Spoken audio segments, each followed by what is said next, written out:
What's up everyone, it's been a day of consolidating votes, toga parties and never have I ever, plus a birthday dinner. We've got lots and lots to talk about guys, there's been fun and there's also been lots and lots of game talk and different people are starting to shift to different places in the house. So welcome to your live feed update.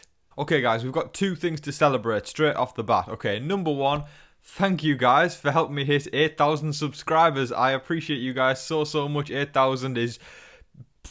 If you guys would have told me last year when I started this thing out that I'd be hitting 8,000, I would have laughed in disbelief. So I'm just unbelievably grateful to every single one of you guys. Thank you incredibly so much for all of your support. And here's to the next 1,000. Let's go 9. Oh my god, that even sounds crazy saying it, but let's go 9k next. Okay, second thing we've got to celebrate. It's Kylan's birthday. So yes guys, it was Kylan's birthday yesterday, so a massive happy birthday to Kylan. Everybody wish him well in the comment section. Okay, so of course whilst birthdays are fun, this is Big Brother. We've got to talk about the game plans and everything that's going on strategy wise in the house. So let's jump right in. So Kylan was talking to Travis about, you know, are you going to try and rally some votes? When are you going to do it if you are going to do it? And Travis was saying that he's going to leave it until Wednesday night, just before the eviction, which coincidentally guys is tonight. Let's see if he actually does something. So he believes that campaigning on Wednesday night is going to be more effective since it's just before the moment.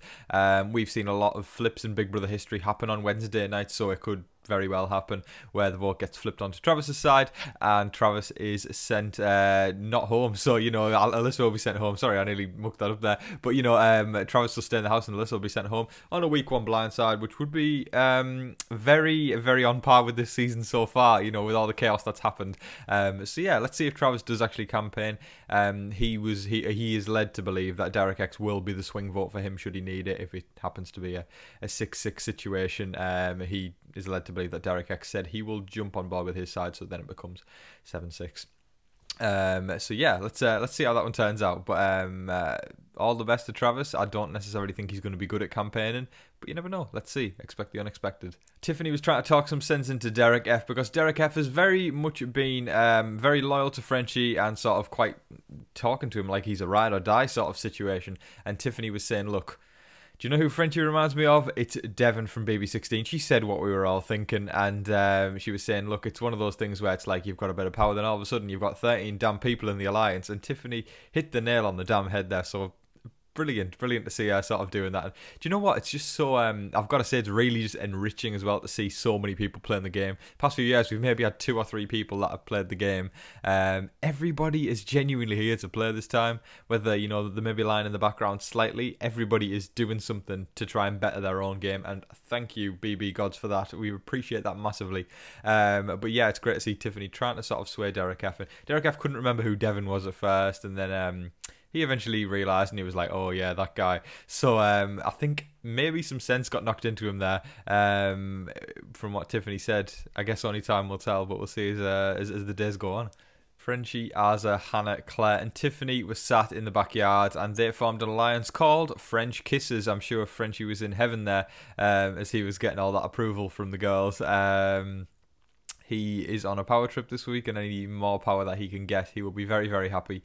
I don't necessarily think this is going to be one that falls through, because I think the girls have an alliance on, or not those girls in specific, but there is a girls' alliance happening called the Sirens, and they will obviously, well, I believe they'll stick to themselves more than they would Frenchie.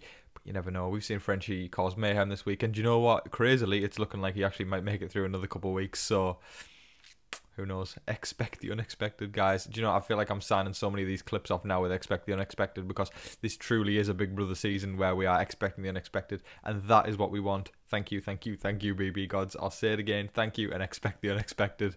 Aza went to tell Derek F about French Kisses and said that it's not in her best interest at all. She will obviously use it to her advantage, but it's definitely not in her best interests. There we go. There's some proof. Claire and Tiffany are definitely playing for the people. They were discussing who they think the boot order should be after Travis has gone. They believe that Brent should be the next to go, followed by Alyssa or Whitney, and then Frenchie after that. I know a lot of fans wouldn't necessarily be arguing with that.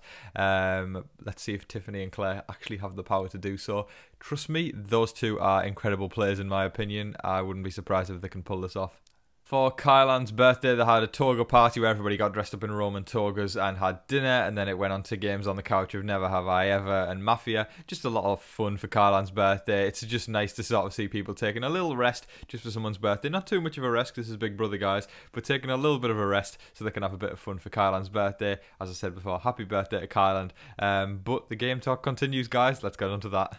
There was a moment where Frenchie was staring at his picture from home and basically talking to his picture, saying that he is the only entertainment that this season has.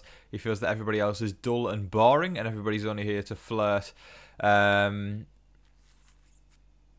No.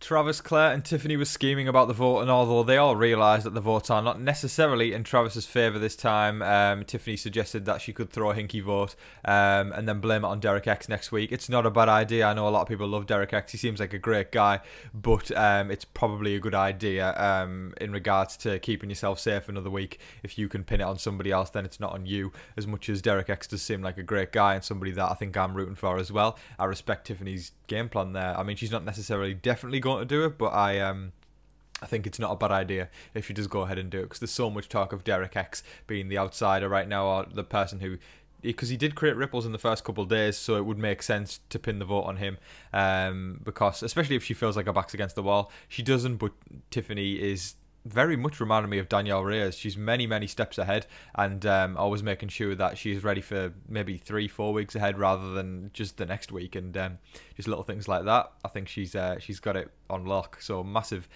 props to her. I'm very impressed with Tiffany playing the game. I'm fascinated, and I've got really high hopes for her.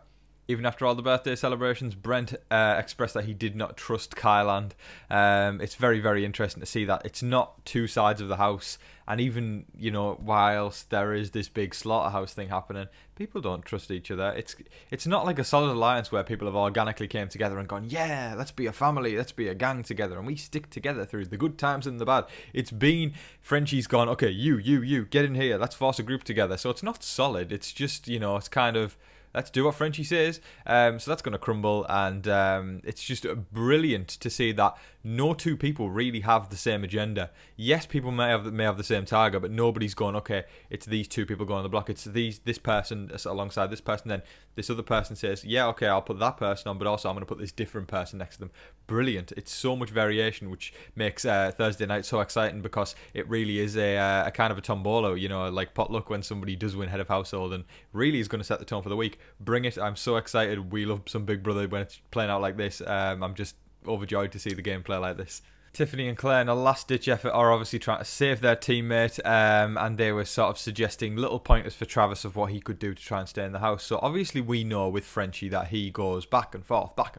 Now, whilst he doesn't have a vote right now, he has sway, because he's had a lot of people coming to him this week, building trust with him, so he can have sway on who people vote. So, we all know with Frenchie he's going left, right and centre, but it tends to be the last person that comes to him. He was hell-bent on putting Brent on the block this week, then Brent came to him, and then all of a sudden, Brent's his best pal, and he's not targeting Brent, because guess what? Brent was the last person to come to him. So they are suggesting that Travis be the last person to go to speak to Frenchie tomorrow night before the vote, and then hopefully Frenchie can put a little bit of sway, because Frenchie will listen to it. Frenchie's all over the place, so he needs to hear something that's solid, and if he hears that, he'll latch onto it, and then go influence the people, and it could very much well work. Tiffany and Claire are like Travis's campaign managers, because Travis isn't really doing much, but they're telling him what to do, and Travis is kind of going along with it. I would not be surprised if their tactics manage Travis to pull off a vote flip this week, setting the second week off to a I'm not even going to say a rough start, an exciting start, because, you know, we've seen so much chaos this week. It will just make chaos the second week, and I'm very excited for that. Bring it. That is all of your live feed updates for today, folks. I thoroughly hope you all enjoyed watching. I'm having so much joy this week just watching the game unfold, because so much chaos is happening, and the unpredictability factor is level 100 entertainment. So thanks very much for that, Big Brother. But again, guys, thank you so much for watching. I really appreciate it. Let me know your thoughts on the season so far. I'm very intrigued on who your favourites are, who you want to see evicted on Thursday night. Have you got an early winner pick yet? Something as stupid as that, even though it's early on in the game. But nothing stupid with Big Brother. What am I saying? I love it so much. I'd talk all day about Big Brother with someone, as I do on this camera right now. Okay, guys, so again, thank you so much for watching. Guys, wish Kylan a happy birthday in the comment section But be kind to one another out there, guys. Stay safe, stay healthy, and stay positive. In the meantime, don't forget to like, share, comment, and subscribe. Do all of that stuff. But until your next live feed update, I've been your host, Tom Vasey. Good night.